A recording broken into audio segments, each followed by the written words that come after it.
Well, the Browns are wrapping up Thursday activities ahead of Sunday's Week 1 game in Carolina. And Mary Kay, we're learning a bit more about how this offense is going to look. You got a great answer from Amari Cooper today as he gave some details into what this offense is going to look when all the pieces are out there. Yeah, I did ask him about what everyone can expect with the offense, and he said fireworks. I wasn't expecting him to say that. Once Deshaun Watson was out for the first 11 games, I don't think we were really all thinking fireworks about this offense. But he was pretty adamant that there are plenty of weapons, plenty of big plays to come, and Alex Van Pelt agrees with him. Yeah, I was going to say the Alex Van Pelt quote was maybe the quote of the day for me, where we asked him about if running backs can also bring fireworks. And he said, of course, those 20-yard plus runs are explosive plays. And he said they might be sparklers, but sparklers are still fireworks. So staying on the offensive side of the ball, though, of course, one guy who's been a topic of conversation over the last few weeks has been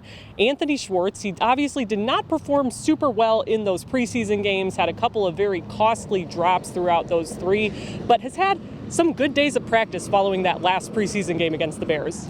Yeah, you know what? We did talk to Alex Van Pelt about him today, and he said that Anthony has strung together about 10 good practices.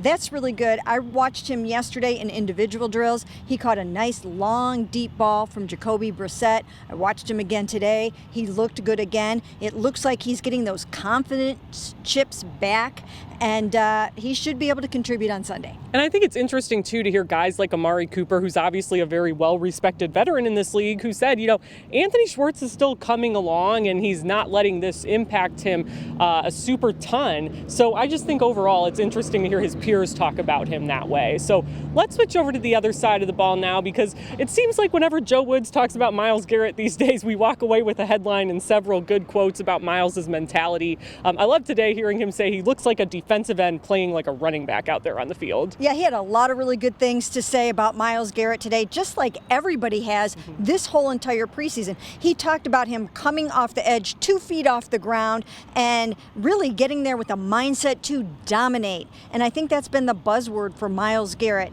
this preseason and this offseason, is to dominate on defense and really gun for that NFL Defensive Player of the Year award that he covets. And if he can do that, the Browns will be in good shape. Certainly, and he's always a guy who's in the discussion for that award at this point, I think it's fair to say. So we'll continue to have your coverage here from Berea today, tomorrow, the final day they'll practice before they head off to Carolina this weekend. And you can check out all that coverage over at cleveland.com/Browns.